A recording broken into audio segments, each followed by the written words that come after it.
آپ صلی اللہ تعالیٰ علیہ وسلم کو بے حد ستایا، برا بلا کہتے، آپ کی راہوں میں کانٹے بچھاتے، کبھی سجدے کی حالت میں پیارے آقا صلی اللہ تعالیٰ علیہ وسلم کی پشت اطہار پر اونٹ کی اوجڑی رکھ دیتے، تو کبھی آپ کے مبارک گلے میں چادر ڈال کر اتنی زور سے کھینچتے کہ آپ کی آنکھیں باہر ابل آتی۔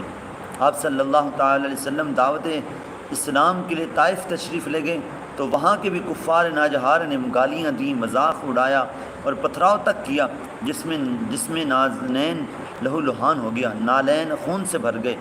پیارے آقا صلی اللہ تعالیٰ علیہ وسلم جب بے قرار ہو کر بیٹھتے، تشریف رکھتے، تو کفار بازو سے پکڑ کر اٹھاتے، اور پھر جب آپ صلی اللہ تعالیٰ علیہ وسلم دوبارہ چلنے لگتے تو پھر وہ پتھر برسانے لگ جاتے۔ مصطفیٰ جان رحمت صلی اللہ تعالیٰ علیہ وسلم نے ہمت نہیں ہاری، مسلسل کوشش جاری رکھی، اور بالآخر حضور علیہ السلام کی اس کوششوں کا نتیجہ یہ نکلا کہ آج اسلام کی روشنی چاروں طرف پورے عالم میں پھیل رہی ہے۔ آپ نے دیکھا کہ سرکار صلی اللہ تعالیٰ علیہ وسلم نے کس قدر محنت اور مشقت سے اسلام کی دعوت دی۔ صحابہ کرام علیہم الرضوان، اولیاء کرام نے بھی پیغام اسلام کو عام کرنے کے لیے دنیا بھر میں سفر اختیار کیا۔ انہوں نے اسلام کی خاطر راہ خدا میں اپنی جانیں تک قربان کر دی، اور ان نفوس قدسیہ کی کوششوں سے ہی کا نتیجہ ہے کہ آج شجر اسلام ہرا بھرا نظر آ رہا ہے۔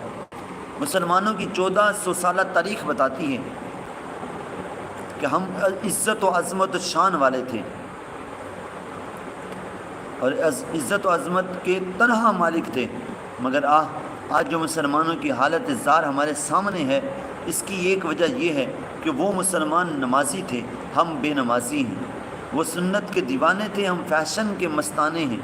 وہ خود بھی نیکیاں کرتے تھے اور ہم لوگ نیکیاں نہیں کرتے، ہماری نیکیاں نام تک کی نہیں ہیں۔ وہ بلکہ دوسروں کو بھی گناہوں سے روکتے تھے، اور ہم دوسروں کو گناہوں کا سامان مہیا کرتے ہیں۔ وہ اسلام کی سربلندی کی خاطر راہ خدا میں سفر کرتے تھے، جبکہ ہم محض پیسے کمانے کے لیے، دنیا کمانے کے لیے دور دراز کا سفر اختیار کرتے ہیں۔ انہیں نیکیاں کمانے کی جستجو ہوتی تھی، جبکہ ہمیں مال کمانے کی آرزو رہتی ہے۔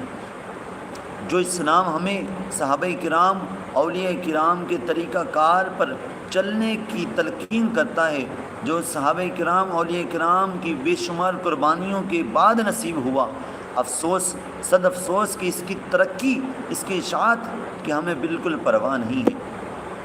آج مسلمان ترک نماز اور دیگر گناہوں پر دلیر ہو چکا ہے۔ مسجدیں ویران ہیں، ہمارے گھر ویران ہیں، ہمارے گھر نمازیوں سے ویران ہیں، گناہوں کے اڈے آباد ہیں، ہر طرف غفلت ہی غفلت نظر آ رہی ہے۔ لیکن یاد رکھیے گا، ان قریب ہمیں مرنا ہے، اندھیری قبر میں اترنا ہے، اپنی کرنے کا پھل بھگتنا ہے۔ قبر کی ہولناک تاریکی اور قیامت کے دہشتناک مناظر یہ بھلا دینے والی باتیں تو نہیں ہیں، یہ بھلا دینے والی باتیں ہیں۔ سرکار مدینہ صلی اللہ تعالی علیہ وسلم کے بعد اب کسی کو نبوت نہیں ملے گی، کیونکہ حضور خاتم الانبیاء ہیں، تاجدار ختم نبوت کا صحرا میرے آقا کے سر ہے۔ حضور کے بعد کوئی نبی نہیں آئے گا۔ اب یہ نیکی کی دعوت عام کرنا، دین کا کام کرنا میں نے اور آپ نے ہی کرنا ہے، میں نے اور آپ نے ہی دین کی دعوت کو عام کرنا ہے۔ اب ہم غلامان مصطفیٰ کو اپنی اور ساری دنیا کے لوگوں کی اصلاح کی کوشش کرنی ہے، تو یہ کیسے ہوگا؟ کیسے ہوگا؟ اس کا مؤثر ترین ذریعہ جو ہے نا وہ یہ ہے